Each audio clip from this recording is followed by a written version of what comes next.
Denver 7 On Demand is brought to you by Ferguson and BAC Appliance Center, the best in bath, kitchen, and lighting for your home.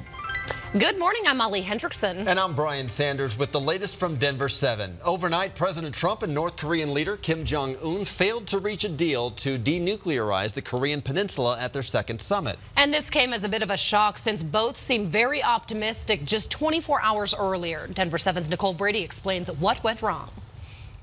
The president, the businessman that he is, says sometimes you have to walk. It all came down to sanctions. President Trump says North Korea was insisting that all U.S. sanctions be lifted. Remember, the U.S. has imposed harsh economic sanctions against the North. North Korea said they wanted the sanctions lifted in exchange for dismantling their main nuclear enrichment facility. But Secretary of State Mike Pompeo expressed concerns that the North is not fully committed to denuclearization. Both he and President Trump, however, downplayed the significance of this impasse. President Trump telling reporters the summit was productive.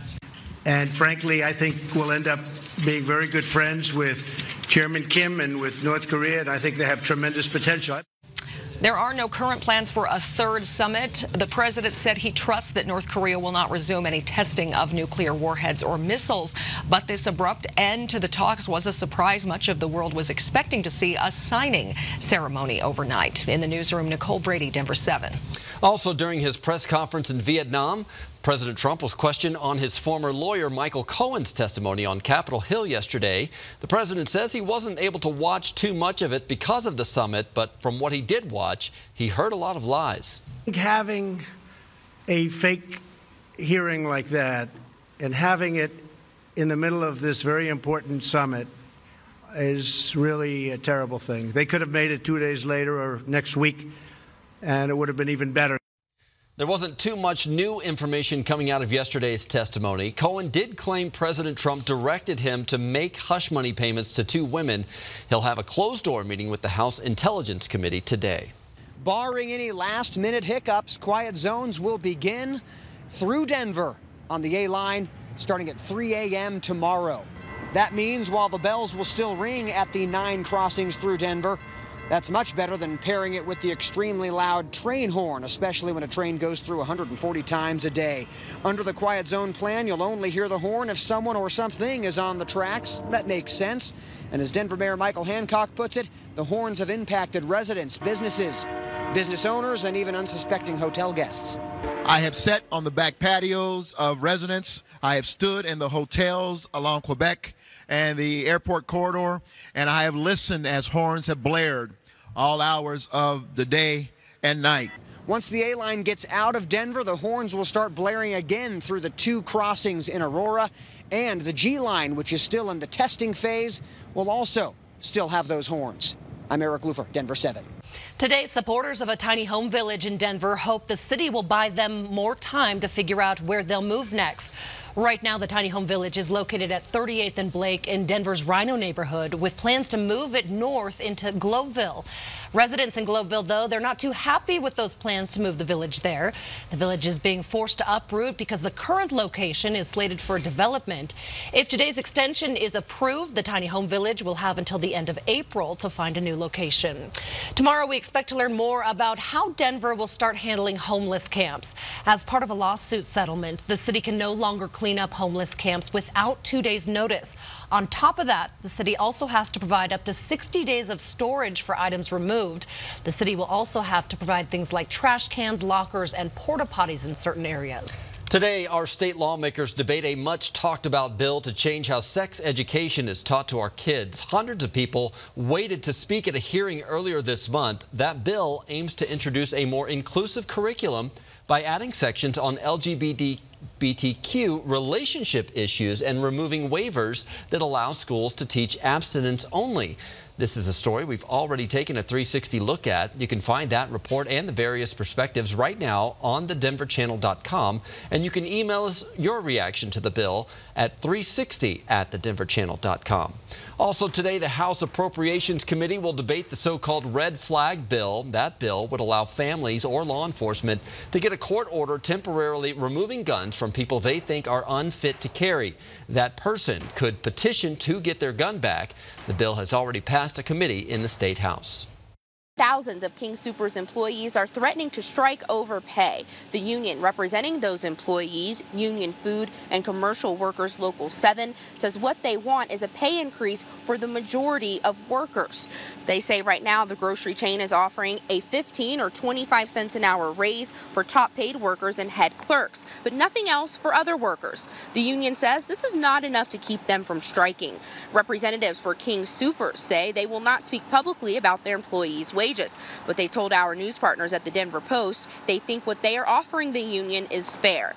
The contract between the union and grocery chain expired in January. Employees were working under an extension, but the union terminated that extension to work toward a more permanent agreement. The union represents more than 12,000 King Soopers employees. That's about half of the grocery chain's workforce. So if the union decides to strike and you are a regular King Soopers shopper, this could definitely affect your trip to the grocery store.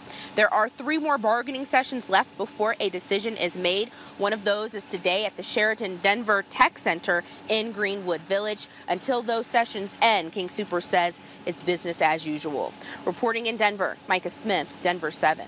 An outbreak of norovirus has forced one school in Greeley to close for the rest of the week. More than 100 students and staff called out sick this week at Franklin Middle School.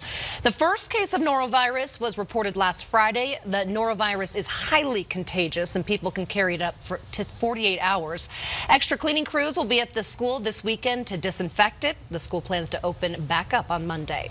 New parents, this might be a conversation you're having right now. Should you send your kids to preschool? A recent study from Duke University found preparing for reading, writing, and arithmetic in preschool actually benefits students through their 8th grade education. That's the good news, but an average cost of over $900 a month for a 4-year-old is really taxing families. Preschool can cost almost as much as a college education, and we know how much of a strain that can be on you, and that's why there are programs like the Denver Preschool Program to help. So the DPP has provided more than $106 million in tuition support to 50,000 kids and their families in their last year of preschool since 2007. And later today, you can learn more about the Denver Preschool Program.